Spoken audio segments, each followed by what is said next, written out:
Bonjour et bienvenue au Verger la Cailleuse. Aujourd'hui vidéo sur la mise en place de notre forêt-jardin. On vient de poser la clôture, vous voyez qu'on est sur une petite parcelle, 150 mètres carrés.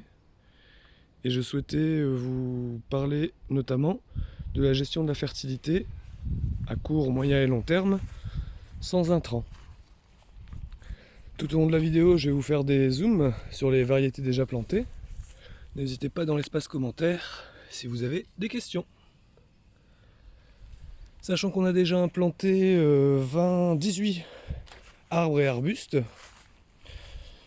tous avec une production comestible, et tous résistants jusqu'à -20. Il nous reste encore à implanter les mini-fruits, type framboise, mûre, myrtille, etc. Les couvre-sols, autres que les fraisiers, et les lianes et autres plantes grimpantes.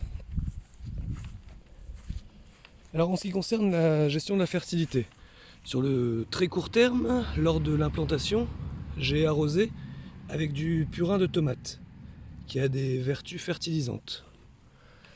J'ai mis dans le trou de plantation des feuilles d'ortie pour l'azote, des feuilles de consoude pour la potasse et du terreau.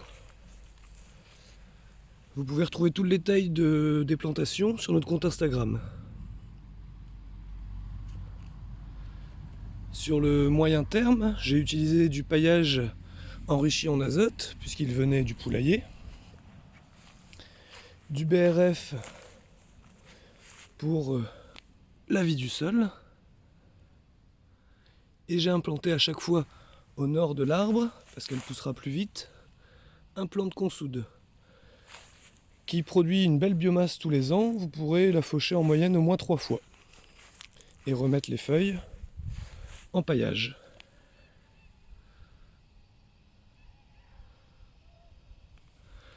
En ce qui concerne maintenant le long terme, on a déjà les plants de consoude qui seront de plus en plus développés et qui fourniront de plus en plus de biomasse.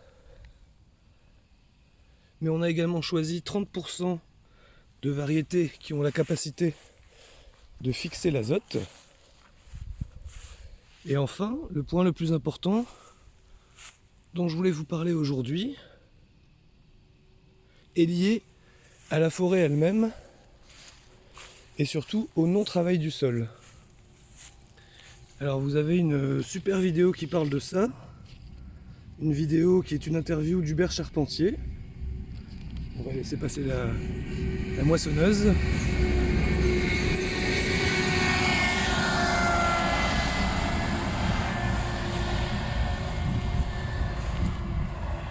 Donc une interview de Hubert Charpentier sur l'excellente chaîne de Vers de Terre Production qui parle des semis sur couvert permanent. Je vous mettrai bien sûr le lien dans la description. Mais ce que nous apprend cette vidéo est très simple à comprendre.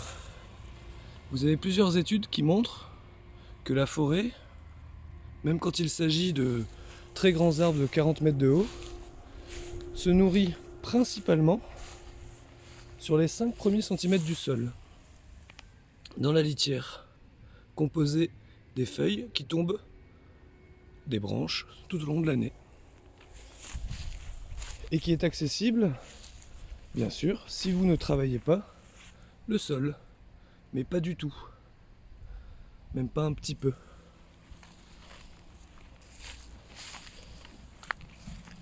Je vous invite à aller regarder cette vidéo, et moi je vous dis à bientôt pour la suite de nos aventures.